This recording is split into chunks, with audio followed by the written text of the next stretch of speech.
This is Luxardo Maraschino liqueur, the signature product out of Luxardo, besides, of course, their cherries.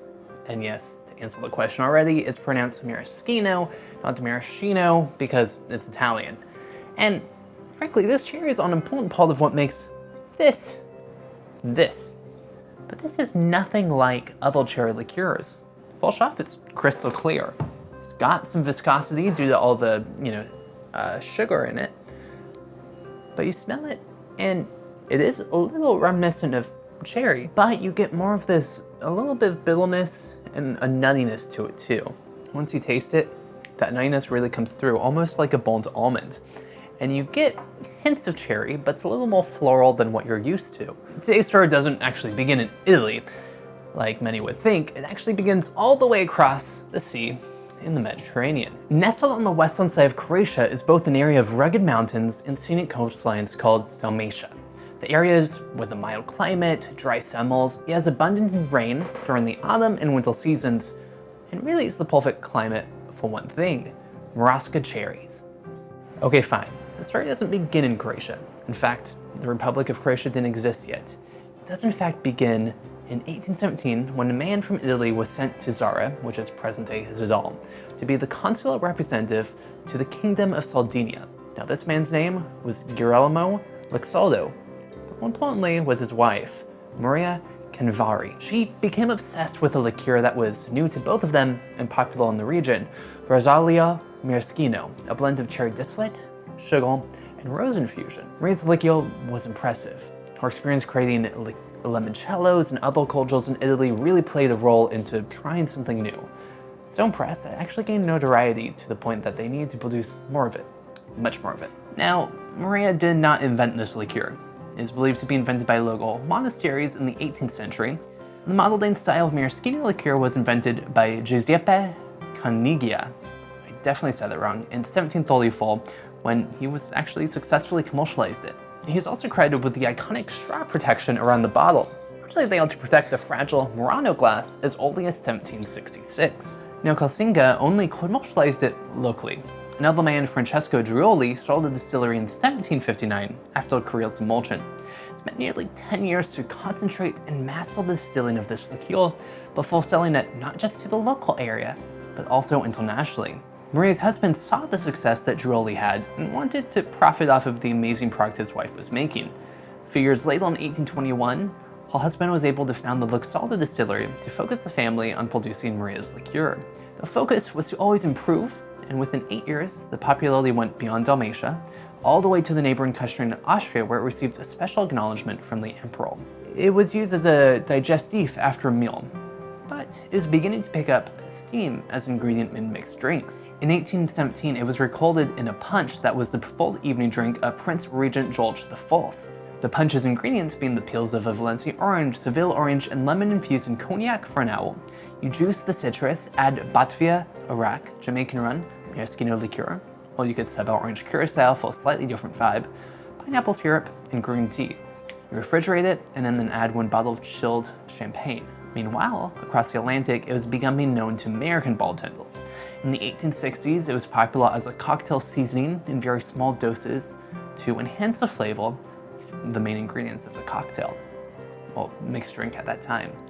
This is very evident, for example, in the Martinez cocktail, a precursor to the martini. It's made with gin, vermouth, Bokel's bitters, and of course, maraschino liqueur. In 1905, they introduced their iconic maraschino cherries, where they sold pitted cherries in a syrup of their own cherry juice, sugar, and a little bit of liqueur, a common thing in the area.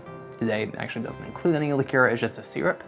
Third-generation Luxardos, Michelangelo and Niccolo the first, built an incredibly large and modern distillery in the same area. The 1920s and 1930s saw more popularity of the maraschino liqueur, with new Cuban recipes featuring it, such as the Mary Pickford Daiquiri No. 4, which is now known as the Hemingway Daiquiri. But before they knew it, there was another world war. The Allies were bombing the city of Zara, including destroying a large majority of the Luxardo distillery. Josip Broz Tito, the Yugoslav communist revolutionary, occupied the city in 1944 when the German troops withdrew. During the war and occupation, key members of the Luxardo family were killed, either kidnapped or drowned. Many Italians fled from the area to Australia, Canada, and the United States, the surviving members of the Luxardo family hid too. Giorgi Luxardo, the only living brother of his generation, slowly made his way out of Zara. He traveled by rowboat under the cover of night to Trieste, Italy, tripped more than 130 miles in total. Once he reached Italy, he knew he wanted to continue his family's legacy. He managed to maintain contact with the old master distiller, who escaped with the Luxardo recipe book. Giorgi made a promise that he would find the perfect place to rebuild both his family and the distillery. Eventually, he found the right place. Just 30 miles west of Venice, he settled on Treglia. It's an area known for its hot springs that could provide ample water for the distillery, and it managed to have the right pH balance for the liqueurs. Additionally, it was 40 miles away from the farthest major city, so it was unlikely to be bombed or attacked as Zara had been. But a major thing was missing: the Marasca cherries. His family had been cultivating a specific strain of the cherries for generations, and they knew that was the special key. He had a distant memory of a professor from the University of Florence that visited the orchards in Zara years before they were destroyed. He was able to hunt down this professor and found that the university had not only retained a sapling, but managed to maintain it. He took the sampling and went to regrow his family's legacy, but it wouldn't be quick. It took 5 years for the trees to bear enough fruit to use in a maraschino liqueur, so he and the newly found reform company branched out to make some other stuff, like triple sec, gin, and whatever was in his family recipe book that didn't contain cherries. After 5 years, they were able to start creating their iconic liqueur that takes the personality of the whole cherry tree. Now, this process includes making a stew from the cherries, leaves, branches, and other random bits, which soaks up for up to 3 years. The solids are then separated and used as a compost, and the liquid is then distilled through copper pot stills, then aged in ashwood vats before being sweetened and proofed down with local water before bottled. Today, the distillery can make 400,000 bottles of the maraschino liqueur each year. Once the Italian factory was up and running, it was clear the taste of the world post-World War II was different. Maraschino liqueur wasn't as popular as it used to be. And frankly, it wasn't until 2003 when bartender Maurice Season included a cocktail on the menu of the Zigzag Cafe in Seattle, that being the Last Word. The next couple of years, the drink spread all around the country and increased popularity for both maraschino liqueur and chartreuse. The Last Word was originally a pre-Prohibition cocktail from the 1916 that premiered at the Detroit Athletic Club. Meanwhile, Luxardo maraschino cherries have also become the gold standard at bars everywhere. Even prior to Prohibition, it was reserved for the most wealthy. Then Prohibition came around, maraschino cherries became harder to get. But the desire to have them domestically still existed. Cherry growers in Oregon, growing the Queen Anne variety, were selling neon red varieties prior to Prohibition, similar to what you'll find today in the ice cream aisle. But when Prohibition came around, cherry growers were a little stumped on how they can keep on preserving them. While there were non-alcoholic ways to preserve cherries, none of them were great. Ernest Wingard, a professor at the Oregon State University, began looking for an alternative in 1925.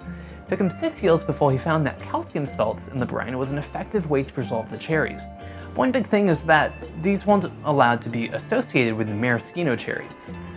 The USDA did not allow these neon red preserved cherries to be labeled exactly like the premium maraschino cherries.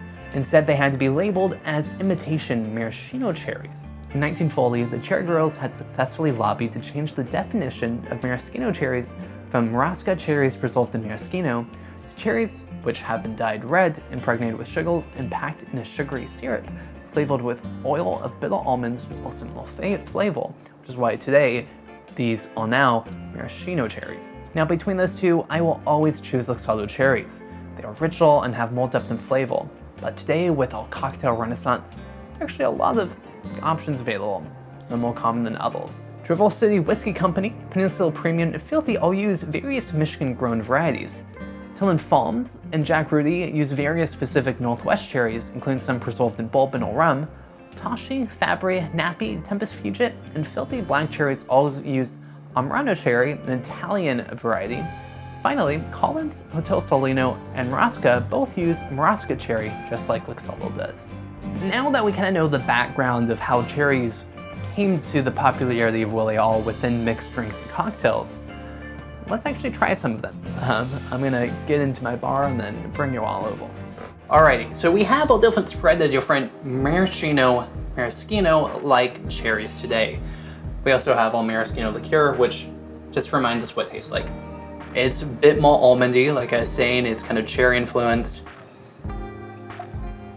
viscous, and yeah. So we have a range of everything from Luxardo cherries to Hostel Stolino, Tempus Fugit, Filthy, kind of a newcomer, Tillen Farms, and then your generic. This is Favorite Day, so a Target brand. So these two are going to be our only Marasca cherries. These are going to be our Amurano cherries, and then these are going to be, okay, well this is probably, I have no idea, grown in a lab, who knows. But this is from the Pacific Northwest. It is common to see Michigan grown cherries as well, but I don't have any available for us today.